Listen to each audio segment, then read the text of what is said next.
What do you need to know to easily work with tabs in Microsoft Word?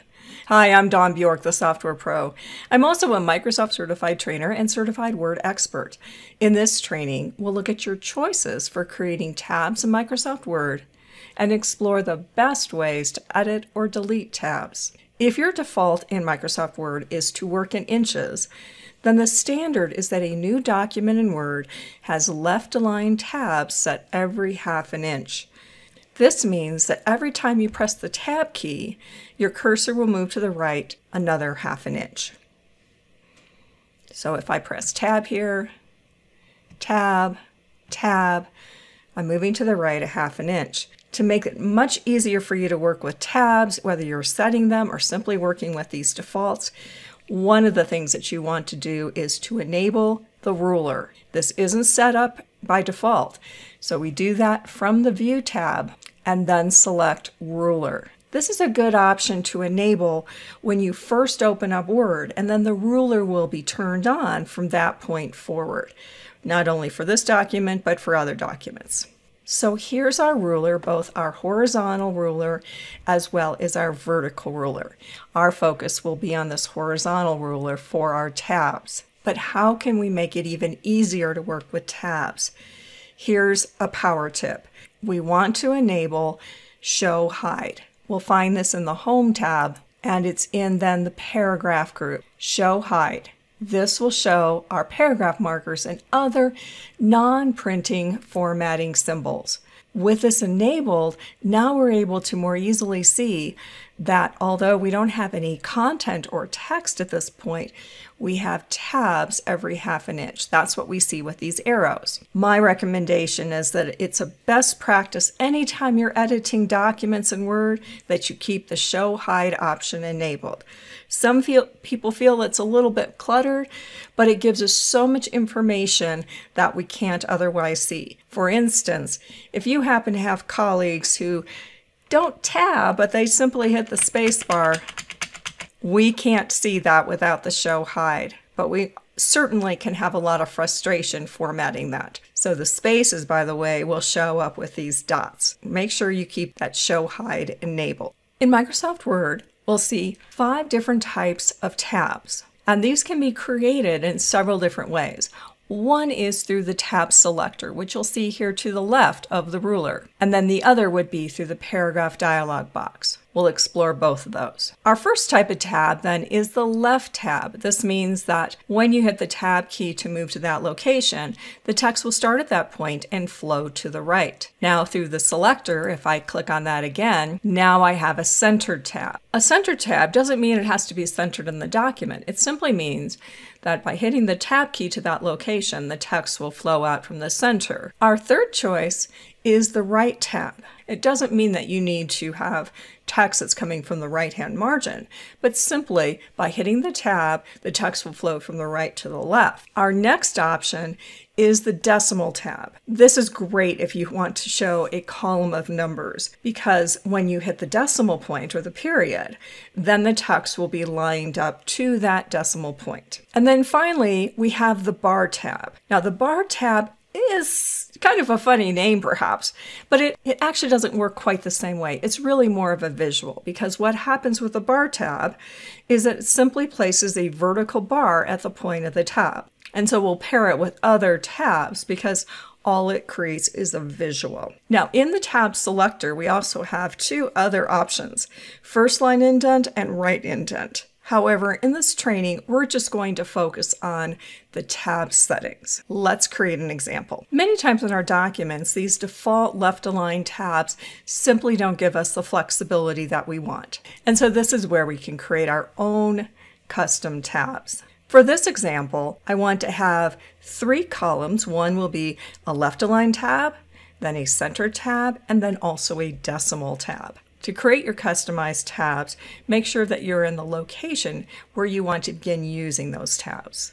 For my first tab, I want this to be left aligned. And so in my tab selector, I don't need to make any changes. The default is for it to be left tab. And I'll move to the ruler, simply move to half an inch and click. Notice then that I have a left aligned tab at this location. Next, we'll create a center tab.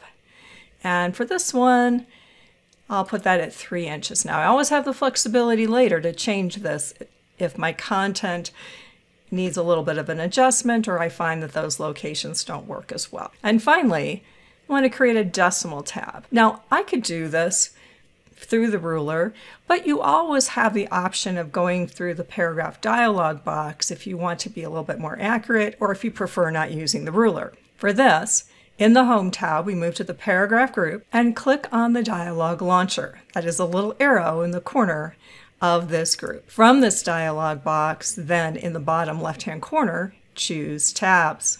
You'll see the tabs that we've already created, but these could have been built right from scratch through this dialog box. Now my third tab then, I want that to be at 5 inches, and I'd like that to be a decimal tab. So I put in the measurement, type of tab, and whether or not I want it to have a leader, that is text or content that precedes it. We'll look at this in more detail later. Notice a couple other options here. In this case, I want to set this tab, but I could clear an existing tab or clear all of them. And this only applies to your current location in a document or what you have selected at the time that you come in to this location. So I'll choose set.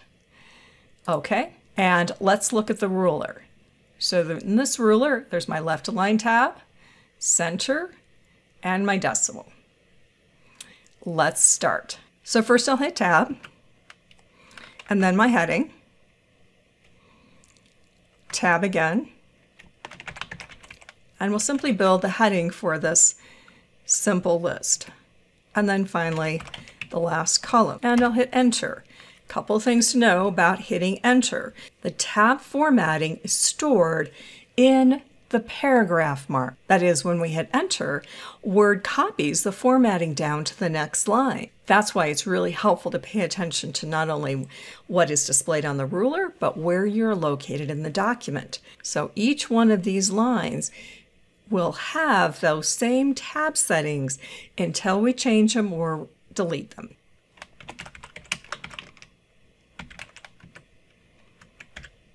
Notice how the center tab will work here.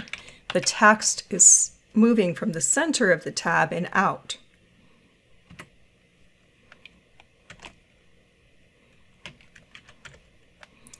Here's the decimal point. And I'll put in one more line.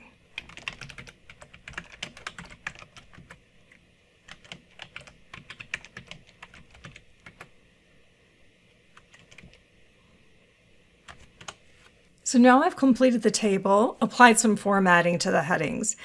And I also just wanted to mention that in this particular example, I've changed the default line spacing to 1 line and removed the space after each paragraph. So this is also a change you can make to all new documents if you prefer different formatting for your Word files.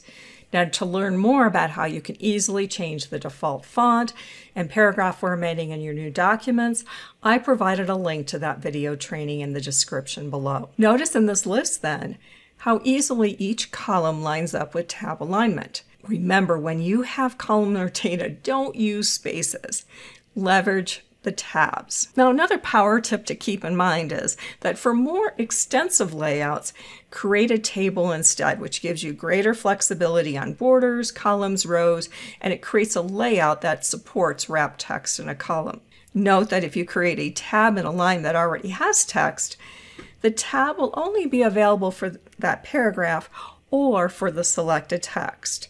Let's look at that in more detail. One of the areas of frustration for many people in working with tabs is trying to change them, trying to delete them, reposition them, and it can be really frustrating unless we understand how Word works with formatting. It's helpful to remember that each paragraph mark, for instance, what we see over here on the right-hand side, stores this paragraph formatting. Paragraph formatting is tabs, other things like text alignment, and more. And so if we want to make changes to this content, we also need to keep in mind what we have highlighted. And let's just say that we want to change the position of some of these tabs. To do that, I'll select this entire list, including the paragraph mark at the bottom below that. That is, if, for instance, I wanted to add a new item here, I want to make sure that it picks up on that formatting. And so if we're going to change tabs, we need to make sure that we have selected then everything that will take on the new change. For this one then, I'll move up to my ruler and locate that left tab and drag it to 1 inch. Notice how it modified the list. Now I might actually want to change the tabs simply for one line. For instance, in my headings here, it might make more sense to have this be a right aligned tab rather than a decimal tab. And so using my tab selector, simply click, here's my right aligned tab. And let's go ahead and put that there at 5 1/4. And then just for this line that I'm on, notice I didn't select anything else on the list, just this line, I'm going to remove this decimal tab. Notice how that heading changes. Next, we'll look at working with the bar tab. Now, before we begin with a different set of formatting for tabs, we want to clear the other ones. And we could come up to the ruler and drag each one of these individually off, but it might be a little easier for us to go to our dialog box. And so, as we saw before, you can come to the Home tab, go to the paragraph group, click on that dialog launcher, move to tabs, and here we can then say clear all. So all the tabs are cleared. The default tab stops right now, which are set at 1/2 inch, would still be available to us. I'll choose OK. And now for this next practice, I want to actually create a bar tab. And I could have done that then through the dialog launcher. We could also do it through our tab selector. And let's look at that. Click until I get the bar tab. And let's go ahead and put that at 2 inches. Notice what happens. Automatically gives us that vertical line, even if I don't have any content. So it will appear here whether or not there's any other content. So for the next part of this, I still want to be able to put in content that follows that. So I'll click until I see the L. Here I have my left tab, and I'll put that at 2 1/4. As before, these tab settings right now are only stored in this paragraph mark. Let's look at an example of that bar tab then. By hitting the tab key, I go right past that bar tab and simply move to where I have that left aligned tab. Another tab,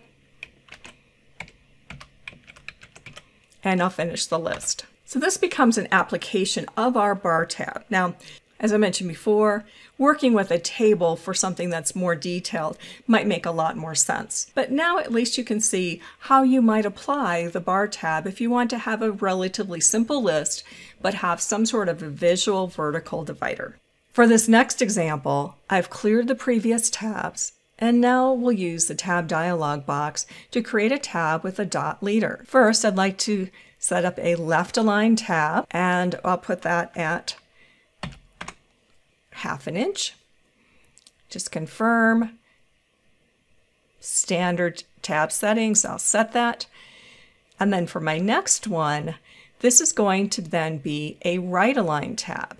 And I'll go ahead and set that up at 5 inches. Keeping in mind, these can always be adjusted depending upon what you see as an end result or as your content changes. This will be a right aligned tab because I want to provide a list of page numbers. And the leader is what comes in beforehand. In this case, I'll do a dot leader, dot, dot, dot. But you can see that we could also have dashes or a solid line. And so at 5 inches, it will be a right aligned tab with a dot leader. I'll set that and OK.